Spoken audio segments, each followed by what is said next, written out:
Assalamualaikum Bu Ria. Waalaikumsalam Bu Ida. Bagaimana kabarnya hari ini Bu Ria? Alhamdulillah sehat Bu. Sendiri gimana kabarnya Bu? Alhamdulillah tidak sehat Bu Ria. Katanya hari ini Bu Ria mau coaching ya? Iya Bu, rencananya saya hari ini ada agenda untuk melakukan coaching dengan Bu Retna Bu. Baik Bu Ria. Di sini nanti Bu Ria sebagai coach dan Bu Rena sebagai coaching ya. Oke, baik Bu. Nanti saya di sini sebagai observer ya Bu, akan mengamati proses coaching yang Ibu lakukan nanti dengan Ibu Retna. Di mana nanti ada beberapa poin yang akan saya amati, seperti yang tercantum dalam rubrik penilaian. Di antaranya nanti saya akan mengamati jalannya alur cerita, kemudian pengembangan kompetensinya nanti ya Bu ya. Kira-kira Bu Ria masih ingat nggak tahapan Tirta itu ada berapa Bu? Iya Bu Yuliza, tahapan dari Tirta itu sendiri itu yang pertama meliputi tujuan umum, kemudian identifikasi, kemudian rencana aksi, dan juga yang terakhir tanggung jawab ya. Betul sekali ya Bu Ria ya. Mudah-mudahan nanti selama proses coaching nanti ya Bu, tahapan alur Tirta ini akan tampak saat proses coaching nanti ya Bu. Kemudian nanti saya juga akan mengamati kompetensi coach yang dimiliki oleh Bu Ria serta indikator ketercapaian dari tujuan pengembangan yang diinginkan.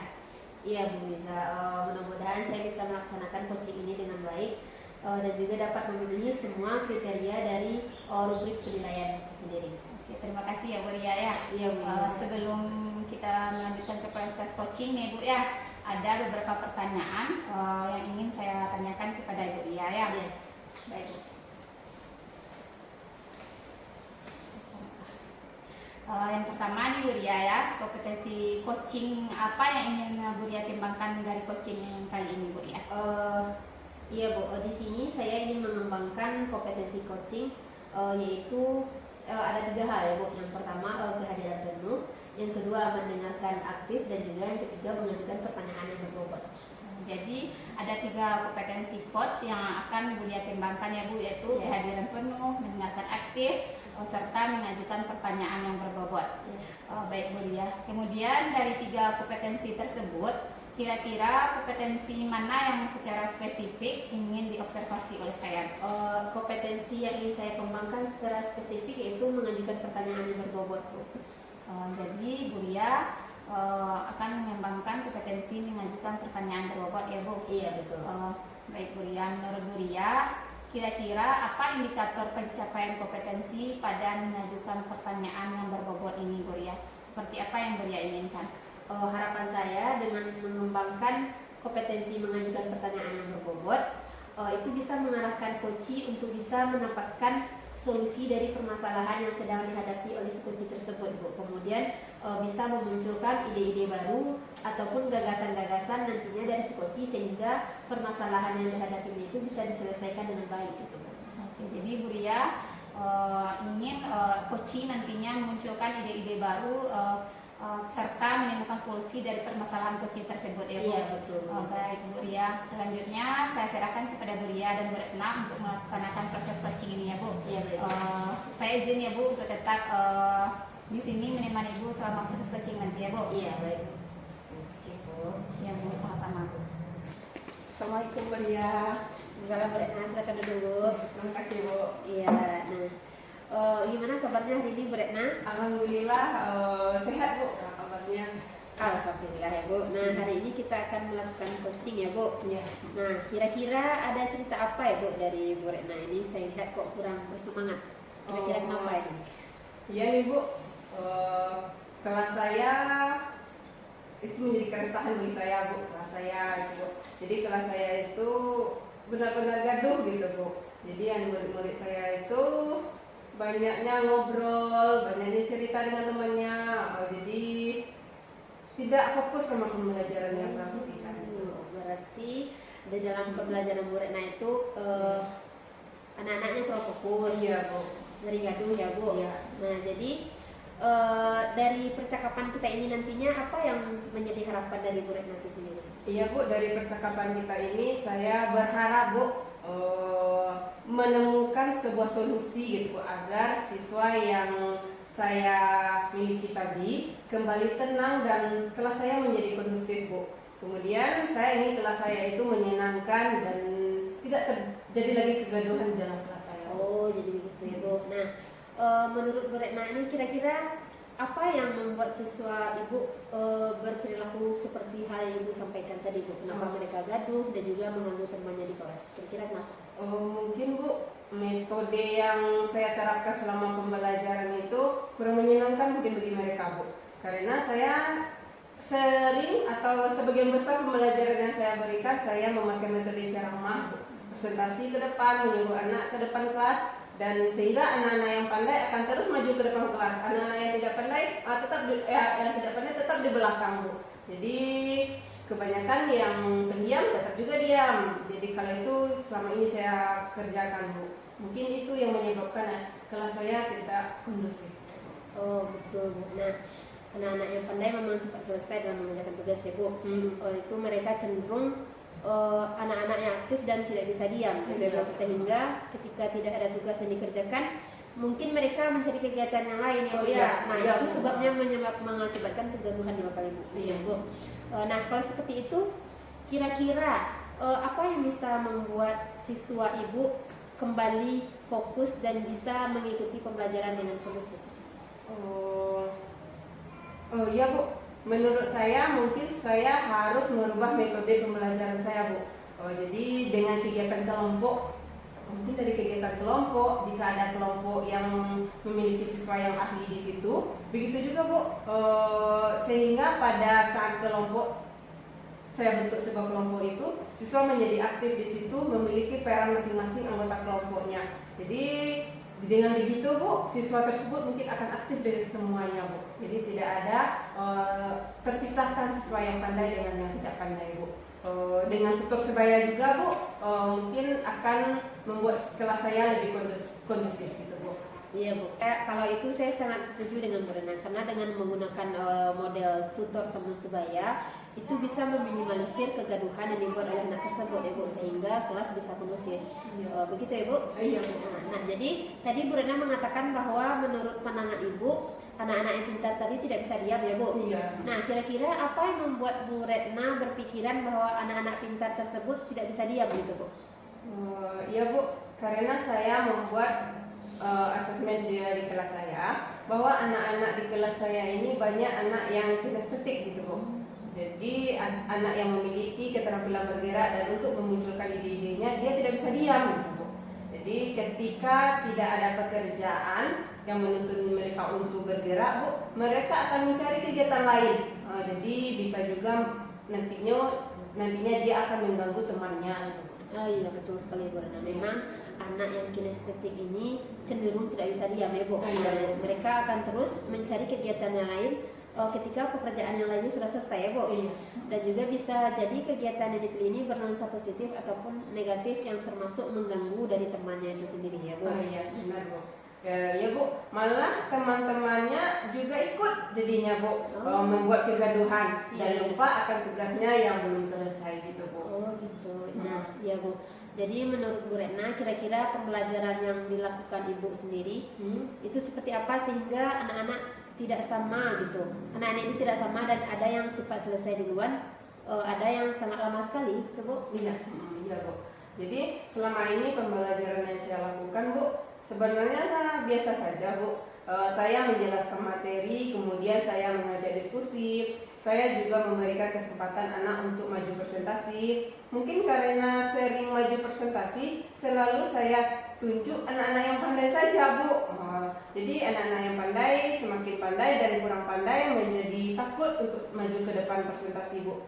Di samping itu, saya juga memberikan soal yang sama, Bu, dan yang saya berikan itu standar dengan KKO-nya level tengah, Bu. Jadi anak yang pintar cepat selesai dan anak yang kurang pintar lama selesai. Oh begitu ya, Bu? Iya.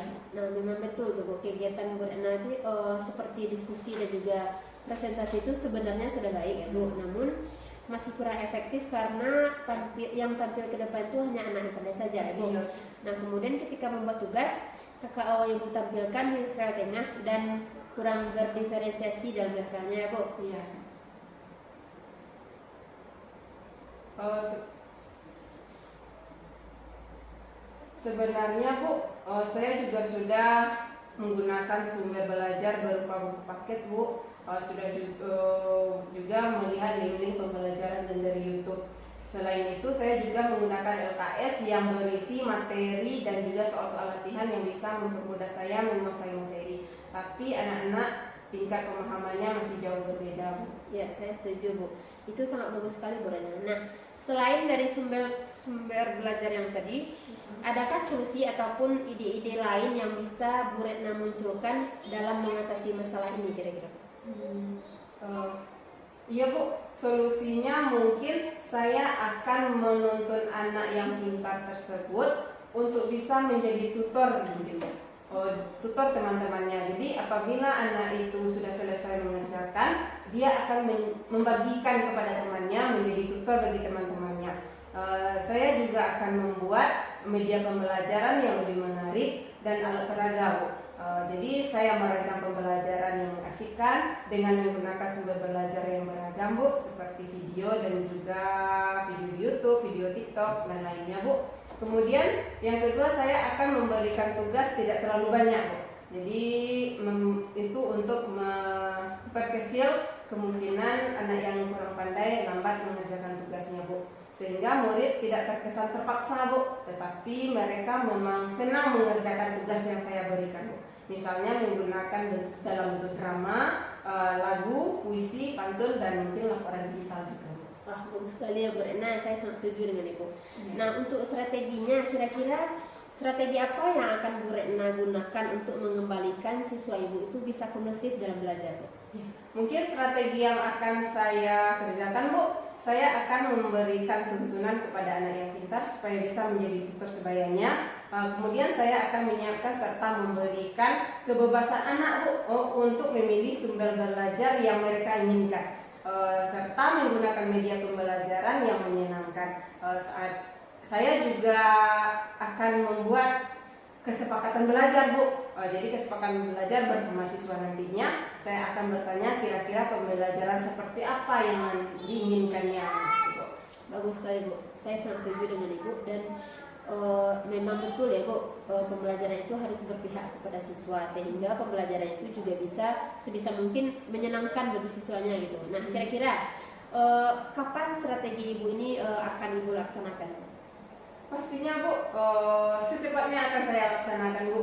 Mungkin minggu depan saya akan melaksanakan pembelajaran yang berpihak pada murid. Oh gitu ya Bu Retna. Nah, kira-kira adakah keterlibatan orang lain dalam melaksanakan strategi Ibu ini selain dari Ibu sendiri gitu?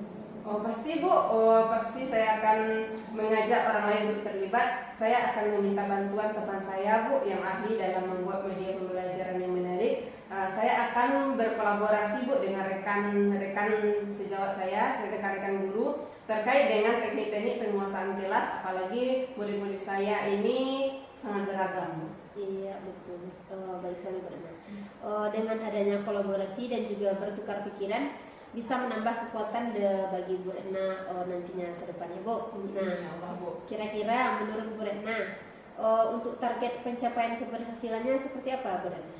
Pencapaian keberhasilannya Bu, yang saya katakan kalau 80% sampai 90% siswa bisa kondusif Bu dan berhasil Bu menyelesaikan tugas, maka bisa dikatakan pembelajaran saya berhasil dengan strategi baru itu. Bagus sekali ya Bu Retna, mudah-mudahan berhasil Bu. Nah, sekarang apa yang menjadi komitmen Ibu dalam rencana tersebut? Komitmen Bu ya. Jadi saya berkomitmen Bu akan belajar dengan metode-metode pembelajaran yang efektif, menggunakan sumber belajar dan media sesuai minat siswa, dan juga saya akan membuat kesepakatan kelas dulu Bu mengenai pembelajaran yang menyenangkan bagi mereka Bu. Iya baik Bu Retna, saya sangat setuju dengan itu. Nah, kira-kira dukungan seperti apa yang Bu Retna butuhkan untuk melaksanakan komitmen tersebut Bu? Dukungan yang saya butuhkan Bu, saya membutuhkan beberapa referensi baik dari buku ataupun dari teman-teman tentang metode pembelajaran yang efektif. Saya juga butuh sarana Bu dan teman-teman, saran Bu dari teman-teman tentang sumber dan media pembelajaran yang menarik, terutama bersama sesuai dengan perkembangan zaman sekarang ini, Bu. Iya Bu, itu ide yang sangat bagus sekali ya Bu Retna. Terima kasih Bu Retna, secara tidak kita sadari Bu Retna sudah mendapatkan solusi dari permasalahan yang Ibu hadapi sekarang ya Bu. Alhamdulillah, Bu. Saya mendoakan mudah-mudahan rencana aksi Bu Retna kedepannya bisa berhasil dengan hasil yang baik dan tercapai dengan sesuai dengan harapan. Insya Allah. 1 minggu lagi saya tunggu hasil dari rencana aksi Ibu ya Bu. Semoga sukses. Iya, ya baik Bu. Terima kasih sudah membantu saya melakukan coaching sehingga saya mendapatkan solusi untuk mengatasi permasalahan saya ini, Bu. Iya, terima kasih kembali Bu Rana. Saya kira cukup untuk coaching hari ini ya Bu. Selanjutnya saya kembali kepada Bu Yuliza selaku observer. Iya Bu, terima kasih telah meluangkan waktu. Iya, sama-sama. Izin keluar dulu ya Bu. Iya Bu Rana, silakan Bu. Bu Ria, terima kasih ya Bu Ria selaku coach dalam coaching kali ini ya Bu Ria ya. Iya Bu Rana. Sangat luar biasa sekali coaching yang dilakukan tadi dengan Ibu Retna. Berdasarkan pengamatan saya nih Bu ya, Bu Ria sudah melakukan percakapan coaching sesuai dengan alur Tirta, di mana dimulai dari tujuan tadi terlihat dengan Bu Ria menanyakan harapan dari percakapan coaching tersebut. Kemudian identifikasi sudah sangat terlihat dengan jelas dengan Bu Ria mengajukan pertanyaan-pertanyaan berbobot seperti yang diinginkan. Kemudian Bu Retna tadi juga terlihat rencana aksinya, di mana terlihat dari coachingnya memunculkan ide-ide baru dari pertanyaan-pertanyaan yang Ibu Ria ajukan. Kemudian coaching juga akan melakukan metode pembelajaran dari sumber dan media yang menarik untuk siswa. Kemudian dari tanggung jawabnya juga terlihat dengan mengungkapkan target dari rencana aksi tersebut, Bu. Iya. Kemudian Ibu, ada beberapa pertanyaan yang akan saya tanyakan kepada Bu Ria. Setelah coaching tadi, bagaimana perasaan Bu Ria nih, Bu Ria? Pastinya perasaan saya sangat senang sekali ya Bu, karena disadari atau tidaknya tadi itu Bu Rena sudah menceritakan permasalahannya kepada saya dan juga Bu Rena sendiri sudah mendapatkan solusi dari permasalahan tersebut. Oke, perasaan Bu Ria senang ya. Ini kemudian Ibu Ria pada saat melakukan coaching tadi nih Bu, untuk indikator ketercapaian pengembangan yang Ibu Ria inginkan tadi bagaimana Bu? Apakah sudah terlaksana selama coaching tadi Bu? Iya Bu, saya rasa itu sudah terlaksana ya Bu, karena tadi indikator yang saya inginkan adalah rencana aksi gitu ya Bu. Nah, pada saat percakapan coaching tadi dengan Bu Rena, Bu Rena itu sendiri sudah memunculkan rencana aksinya untuk memperbaiki pembelajaran di kelasnya gitu Bu. Di antaranya menggunakan metode pembelajaran tutor penuh sebaya, kemudian membuat kesepakatan kelas dan juga menentukan sumber dan media pembelajaran yang menarik bagi siswa serta merubah model dari pembelajaran itu gitu supaya menjadi lebih menyenangkan bagi siswa itu sendiri. Oke Bu Ria. Tadi di awal percakapan kita nih Bu Ria, Bu Ria ingin mengembangkan kompetensi mengajukan pertanyaan berbobot, dan itu sudah bisa Bu Ria lakukan dalam percakapan coaching tadi ya Bu ya. Kemudian selanjutnya nih Bu, kompetensi apa lagi yang ingin Bu Ria kembangkan berdasarkan hasil coaching yang barusan Bu Ria lakukan? Baik Bu. Untuk kedepannya saya ingin mengembangkan kompetensi mendengarkan aktif ya Bu, agar dalam melakukan coaching nantinya saya bisa mendengarkan permasalahan yang disampaikan oleh coach tersebut dengan lebih baik gitu. Oke, terima kasih ya Bu Ria. Mudah-mudahan apa yang Bu Ria ingin kembangkan kompetensi-kompetensinya bisa terlaksana dengan baik ya Bu. Kemudian sekian pengamatan kali ini ya Bu. Saya sudahi dengan Assalamualaikum warahmatullahi wabarakatuh. Assalamualaikum warahmatullahi wabarakatuh.